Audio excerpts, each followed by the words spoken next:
A live pinpoint Doppler 12 is tracking some storms this afternoon. Eyewitness News is at the intersection of Oaklawn Avenue and Wilbur Road in Cranston today, where at least one driver was stuck in the water. Here's a look at that aftermath. And so, are there any more storms on the way? Chief Meteorologist Tony Petrarca in the live pinpoint Doppler 12 forecast center with what he's tracking. Tony?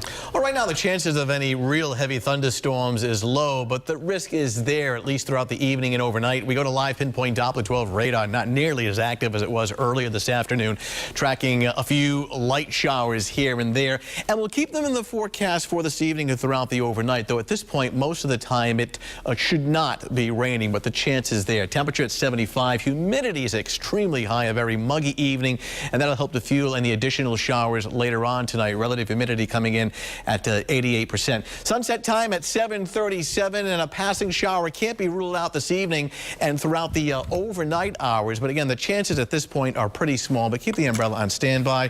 Looking at temperatures throughout the evening hours into the 70s. Full forecast coming up in just a bit. Some pretty big changes on tap for the weekend. Yes, you could say a little bit of severe weather during severe weather week on Eyewitness News. Yes, that's right. This week we're looking at ways people can prepare if a major tropical storm or hurricane heads our way.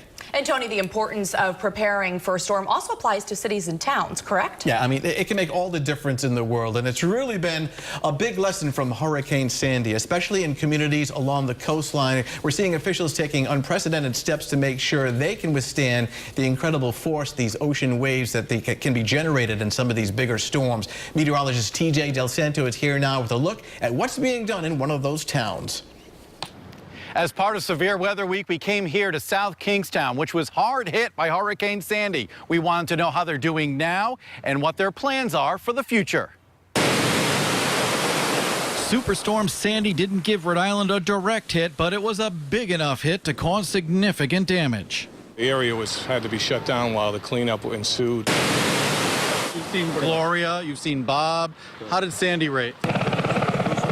Some of the nor'easters are worse because they last longer, but as far as a hurricane go, I would say, Sandy. Kevin Finnegan, owner of the Ocean Mist, said plumbing and some of the floorboards of the restaurant were damaged, but the structure survived Sandy. It looks precarious, but it's pretty strong. Severe beach erosion damaged a water main on the East Matunic Barrier Beach. The loss of this water main would compromise service to more than 1,800 properties. Post-Sandy, a new water main loop has been proposed further inland, away from the reach of the ocean. We're also planning to move this beach pavilion back about 200 feet to the north and west.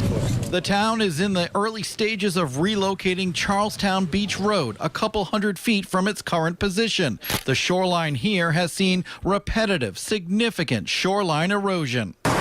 Back near the Ocean Mist, a controversial project has been proposed, a sheet pile seawall to protect Matunic Beach Road, and the only way to enter and leave 240 properties. So if they build that wall behind us, basically my days are numbered. The sheet pile wall and the pavilion project are expected to be complete by next beach season. While it wasn't a worst-case scenario, Sandy showed what needs to be done here to protect life and property.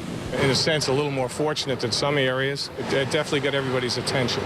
And of course, all of these projects require some funding. Most of the money will be coming from federal and state sources, as well as some money from the town of South Kingstown. With the South County Mobile Newsroom, I'm TJ Del Santo, Eyewitness News.